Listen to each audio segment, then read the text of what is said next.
He shows up at 5 when you're just home from the office and dog tired, unannounced and uninvited, a smile on his lips as you open the door. "Sorry to stop by so late, old chum," he says, "but I have something I've got to show you." You wave at him with a forced grin, cheerily inquiring about his health as you shoot an apologetic look to your wife. She knows and you know that he's always been a bad company. Dinner's in the oven, and of course, there was just enough for an extra mouth. She sets the third plate on the table and checks the wine cooler.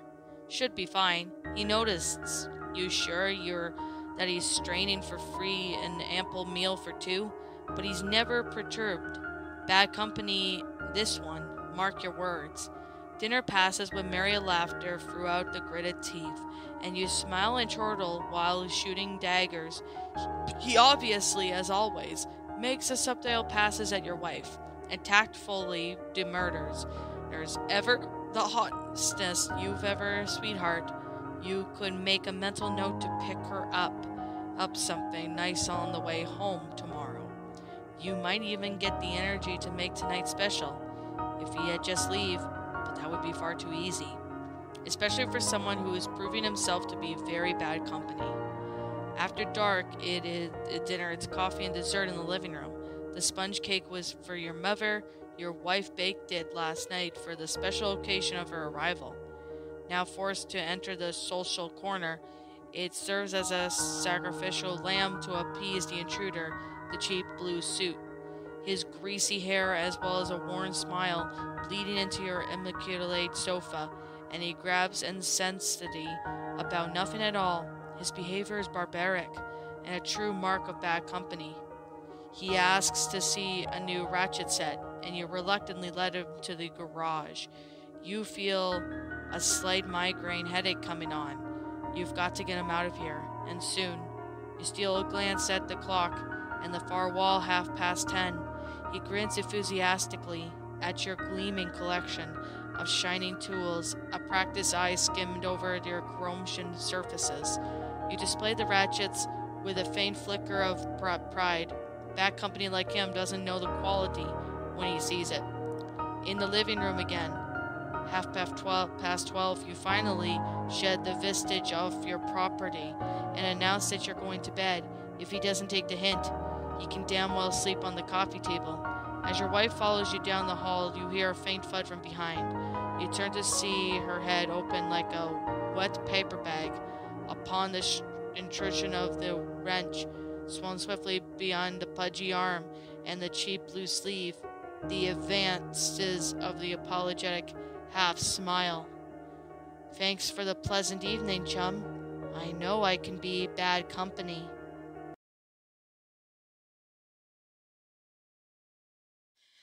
Alright, that was Bad Company, a creepypasta. What did I personally think of it?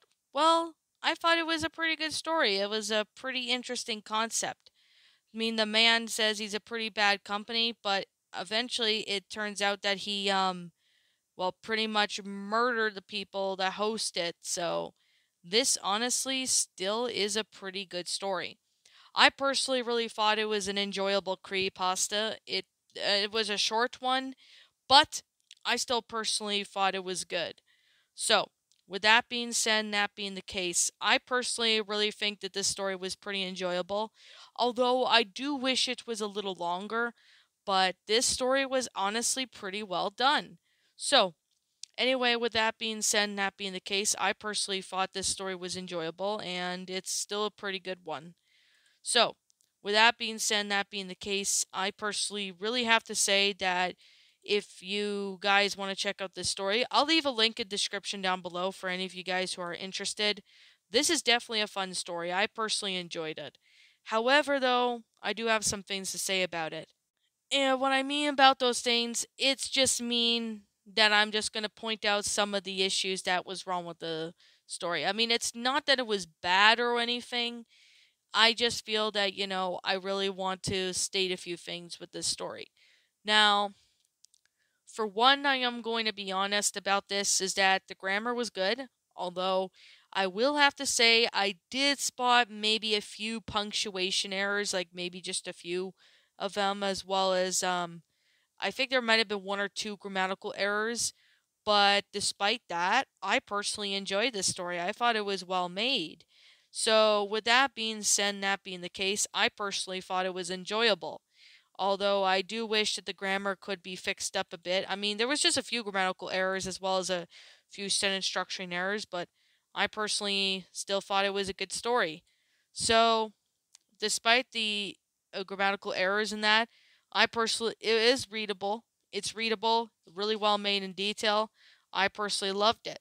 So, with that being said, and that being the case, I personally thought this one was pretty enjoyable, and it still is. It's a really good, well made story, and I definitely have to say this one was definitely a pretty awesome storyline.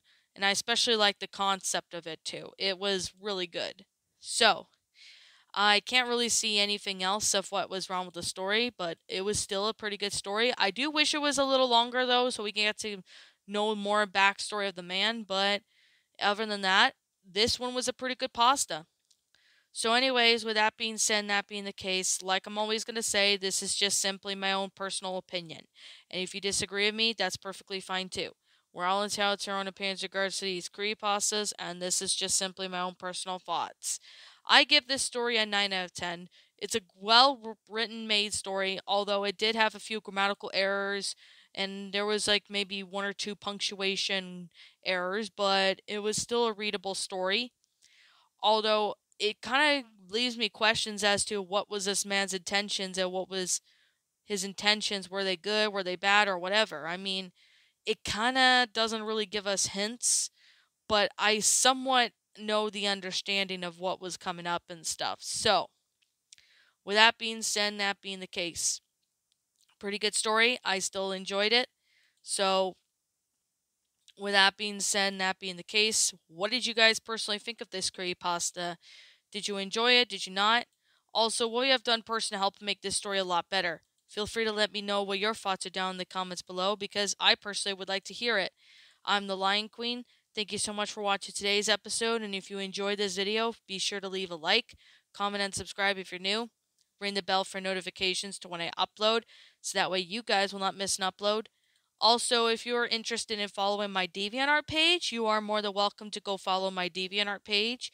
And if you're also interested in following me on Twitter, feel free to go follow me on Twitter. Links to everything I'm stating now will be in the About page section of my channel.